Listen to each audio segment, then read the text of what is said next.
નમસ્કાર વાલા વિદ્યાર્થી મિત્રો, સ્વાગત છે આપ સર્વ વિદ્યાર્થી મિત્રોનું તમારી પોતાની YouTube ચેનલમાં। આજના વિડીયોમાં આપણે ધોરણ 8ના હિન્દી વિષયના ચેપ્ટર નંબર 4 ઉઠો ધરા કે અમર સપૂતો જે સમૂહગાન વાળું ચેપ્ટર છે તેનો અભ્યાસ અને સ્વાધ્યાયનું સોલ્યુશન જોવાના છીએ। વિદ્યાર્થી મિત્રો, આપણી આ ચેનલમાં ધોરણ 8ના હિન્દી વિષયના તમામ ચેપ્ટરના સ્વાધ્યાયના સોલ્યુશનના વિડીયો અપલોડ થઈ ગયા છે, જેની લિંક તમને નીચે ડિસ્ક્રિપ્શનમાં આપવામાં આવેલી છે। જોઈએ અભ્યાસનો प्रश्न नंबर 1। आशय स्पष्ट कीजिए। युग युग के मुरझे मनो में नई नई मुस्कान भरो, उठो धरा के अमर सपूतो, पुनः नया निर्माण करो। तो तेने उत्तर आवशे, हे मातृभूमि के पुत्रों, तुमने इस देश को स्वतंत्र करने के लिए बड़ा संघर्ष किया है और अंत में तुम विजयी हुए हो। सचमुच तुम भारत माता के सपूत हो, लेकिन अभी तुम्हें बहुत कुछ करना है। युग युग से पराधीनता में रहते रहते यहाँ के देशवासियों के हृदयों में निराशा भर गई है। तुम्हें इस निराशा को दूर कर इन्हें आशा बंधानी है। पराधीनता के दरमियान यहाँ जो बर्बादी हुई है उसे दूर कर हर क्षेत्र में नया निर्माण करना है। बीजो सवाल, कवि ने देश के सपूतों को क्या संदेश दिया है? तो जवाब आवशे, कवि देश के सपूतों से कहते हैं कि देश स्वतंत्र हो चुका है, अब तुम्हें देश का नवनिर्माण करना है।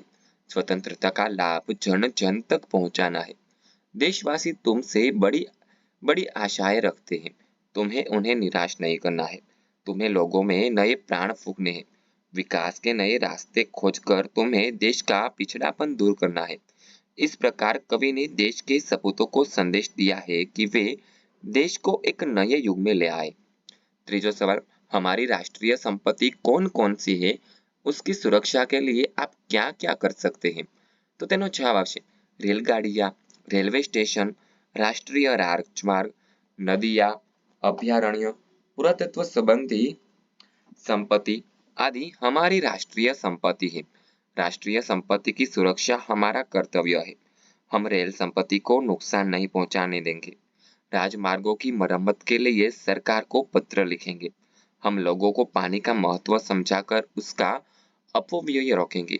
सरकार द्वारा संरक्षित इमारतों को नुकसान पहुंचते देखकर हम पुरातत्व विभाग को सूचित करेंगे। अभयारण्यों में रक्षित पशुओं का शिकार होते देखकर हम उससे संबंधित अधिकारियों को सावधान करेंगे। ત્યારબાદ સ્વાધ્યાય જોઈએ તેનો પ્રશ્ન નંબર 1। નિમ્નલિખિત પ્રશ્નોं के उत्तर लिखिए। पहलो सवाल है, कवि माहेश्वरी जी धरा के अमर सपूतों से क्या चाहते हैं? तो जवाब है, सदियों की गुलामी के बाद हमारे देश को स्वतंत्रता मिली है। कवि चाहते हैं कि देश के युवक स्वतंत्रता के बाद देश का नवनिर्माण करें।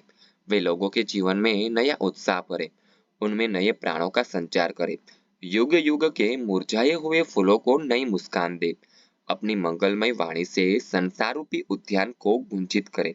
वे तरह तरह का ज्ञान प्राप्त कर देश का भविष्य उज्जवल बनाए। इस प्रकार कवि माहेश्वरी जी धरा के सपूतों से अनेक अपेक्षाएं रखते हैं। बीजो सवाल है, कवि नई मुस्कान कहाँ देखना चाहते हैं? तो जवाब है, दिलों के फूल स्वतंत्रता के प्रकाश में खिलते हैं। हमारा देश सदियों तक गुलामी के अंधेरे में रहा है।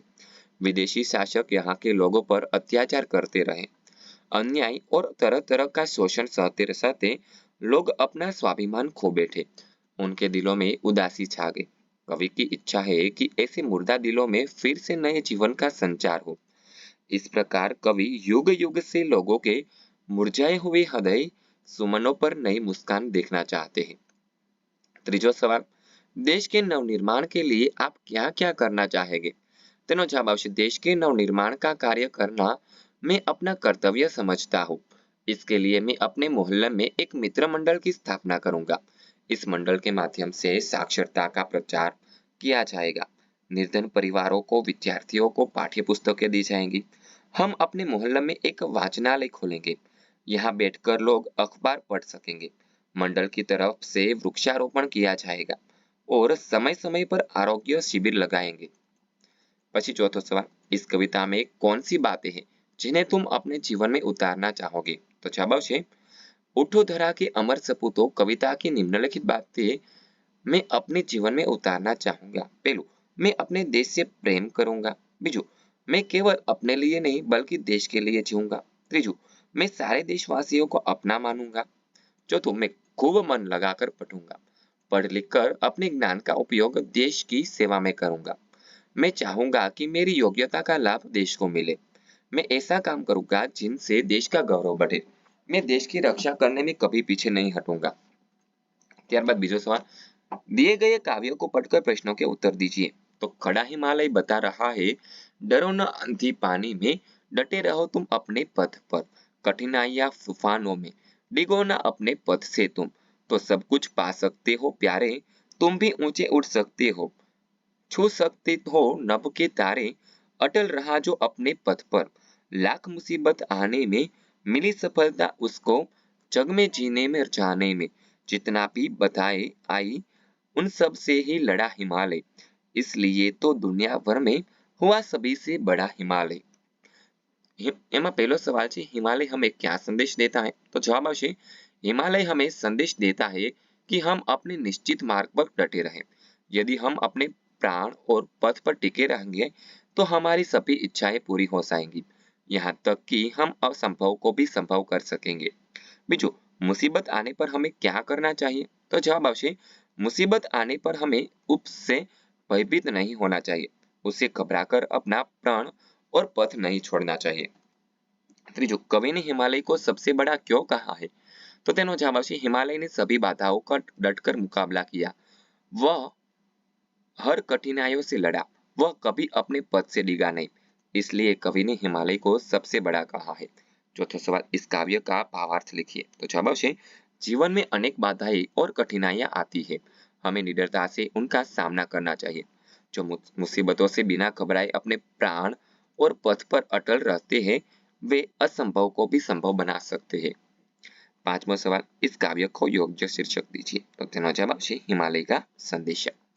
ત્યારબાદ જોઈએ પ્રશ્न नंबर 3, चित्र के आधार पर कविता लिखिए जिसमें निम्नलिखित शब्दों का उपयोग हुआ हो, फूल, तितली, बादल, वृक्ष और बारिश।